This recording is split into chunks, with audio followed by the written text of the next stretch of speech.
In this June 22nd episode of 3 Cabot Court, we're going to go through a semi-detached and a court off Dundas in walkable Islington Village that no one will know exists. A townhouse south of Lakeshore in the Grand Harbour complex in Mimico that is perfect if you're looking for serenity and peace close to the lake. And a dated, yet spacious side split on a monster of a lot in the West Dean area that looks like amazing value for an aspiring home builder or for someone that perhaps aspires to one day build a large family complex. If this is your first time watching, my name is Jonathan Lee, and I'm an Etobicoke real estate specialist. 3 Etobicoke is a video series that I run weekly where I analyze 3 different Etobicoke properties at 3 different price points. If you're interested in learning more about any of these properties, or you would like to chat about real estate, you can schedule a call with me through Calendly by clicking on the link below in the description. Then let's jump into the first home. I have here in the low range is 3 Cabot Court, which is listed by Bosley Real Estate at $949,000 with an offer date of June 27th. It's a 3-bedroom, 2-bathroom, semi-detached, and it's located just off Dundas Street in the area of Islington Village. I chose this property because I think it's in an attractive location that few people would probably be looking for because it's the only street on the strip that actually has homes and semi-detached homes in this budget. So here it is on Google Maps. Islington Village is basically this little strip here between Islington and Kipling. It's very walkable and has lots of restaurants and shops and bars as well. You have the Fox and the Fiddle located just right here. You got St. James Gate further down here. You have all these little restaurants and shops, a bunch of Korean restaurants. I think there's a couple of Turkish restaurants, sushi shops. And you're actually just a short 14-minute or so walk to Islington Station. You'd have to walk through here and come down that way. Just to the south of 3 Cabot, it's mostly apartment buildings right here along Maybell or Mabel, as well as some newer condo buildings here further south. And you have a bunch of condo buildings actually located just off Dundas around Michael Power Place and some townhouses here. So it's kind of in a unique location. Up here just north, you're in a pretty expensive neighborhood. I think they call it Burnhamthorpe Village. Huge lots, really nice houses. And this little court nook is kind of unique. You got Mama's Pizza right here. And then you have all these semis right around this strip right here. I think there's about 16 semis or so. Because of the fact that there's only really 16 or so similar semis that they can even compare to off this strip, I think the last few semis actually struggle to sell. There's this one right here on the corner that's been listed like 10 times over the last year and a half, and its last listing right around $1 million did not sell. It looked just like this. And 17 Cabot Court was listed for about a month and a half before it sold. Pretty large house. Interior wasn't in the cleanest condition. As far as 3 Cabot goes, let's just quickly go through the photos. So here we are walking into the interior. It looks pretty clean.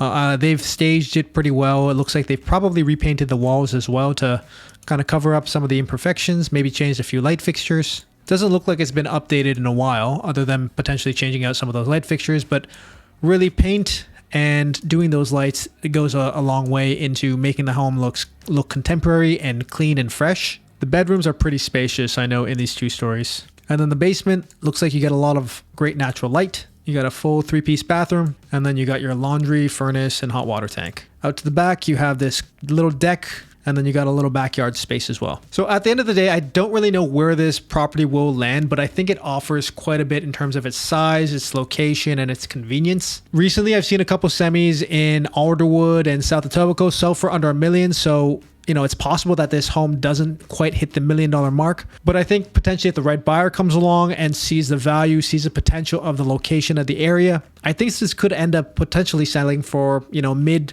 $1 million up to maybe $1.1 million, but I think that might be a bit of a stretch. And with the slowdown in the market, landing closer to right around $1 million is maybe a bit more likely. But I really do like this property for its location. And I think if the right buyer sees a property, sees a potential in the area, sees how walkable it is to the TTC, it's a great buy. So the next home that I have for us in the mid-level price range is 2283 Lakeshore Boulevard West. This is a townhome listed by Westview Realty at $1.5 million. The property doesn't mention an offer date, but it also doesn't explicitly state that they're actually taking offers anytime. My guess is that they're probably going to wait a couple days to see what sort of traction they get with the listing before they decide if they're going to try to pursue an offer date or if they're just going to take offers anytime. So this townhouse is located south of Lakeshore and is connected to the Grand Harbour condo complex. If you're not familiar with it, it's the big buildings with the arch across it. I'm sure you've driven past it going on the Gardner or potentially have seen it from Lakeshore. This is what it looks like. This is the Grand Harbour right here. and off of Lakeshore, these are the townhouses right here. The Grand Harbour has some really, really nice grounds to it. It's connected right to Lakeshore. If you've ever walked along this boardwalk, it's a really nice strip. I'll show it to you on the satellite. I find this section of Humber Bay on the boardwalk tends to be a lot quieter than the main strip of Humber Bay where all the new condos tend to be. So if you're someone who likes to just have a little bit of peace and quiet and maybe a little bit more privacy as you're walking along the lake, this is really a nice little strip to be on. And Marina Del Rey, I don't find it quite gives you the same accessibility. The Grand Harbour, you can walk right through the square right down here to the lake, and it's super nice. Honestly, I think the Grand Harbour is kind of one of the nicest older condo complexes. It kind of feels like you're walking into this luxury hotel. And these townhouses are just slightly north of that from off of Lakeshore. Now, this townhouse isn't a condo townhouse. It's actually, you own the land. It's on a parcel of tideland, so you would pay a monthly maintenance fee. Fairly reasonable, I think, at $215 a month. That would cover snow clearing, road clearing, a sort of outdoor lawn maintenance. All the roof and the windows and stuff would be the owner's responsibility, however. And I think this is an interesting opportunity because there's so few of these condo townhouses that pop up at the Grand Harbour. In the listing, it says there are only 16 boutique executive townhomes available. I've had downsizer clients actually inquire about them, but seeing how only, one or so tends to sell every couple years or so, it's hard to come across an opportunity. Given its list price, I don't think it's actually that much more than some of the Dunbar townhomes that sell in south of Etobicoke. Like these ones on Beaverdale and Leaves Terrace and Grand Avenue. They're all priced around 1.4-1.5 million or so. And sure, some of these are really nice properties as well. They're probably going to be a little bit bigger than this one in the Grand Harbour. But really, it's the proximity to the lake that makes this property very attractive. So let's quickly go through the photos. So here it is from the front. Maybe you can tell it is a little bit more narrow. It's only 2 stories. It doesn't have that 3rd story primary bedroom in the attic, but it's very clean on the exterior. Looks very well maintained. To the rear, you have a garage and then a little parkade that you can park in front of the garage space as well. So you actually have 2 full parking spaces. On the interior, you walk up. This looks like it's a powder room right here. And it doesn't have that sort of modern open concept design that you'd see with some of the newer townhomes that you see in Etobicoke. There's a wall here that you have your kitchen cabinets mounted onto, but it still does have that sort of contemporary design. These ones were built in 97, so is not quite as modern as far as layout goes as some of the more recent builds. But to me, I think this is still pretty contemporary. Upstairs, you have 3 bedrooms and just 1 bathroom. So your primary bathroom would be shared with the other 2 bedrooms. And that's the 2nd bedroom. And then downstairs in the basement, you have a pretty nice little sort of family room area with a full bathroom. And you got this little backyard deck terrace space as well, which is pretty nice. So the big difference between the one in Grand Harbour and a home, say, on Leaves Terrace, which is also listed at 1.5 million. This one's also currently sold conditional. This one on Leaves Terrace will be a bit larger. This is listed at 2,000 to 2,500 square feet, probably landing right around 2,200 square feet.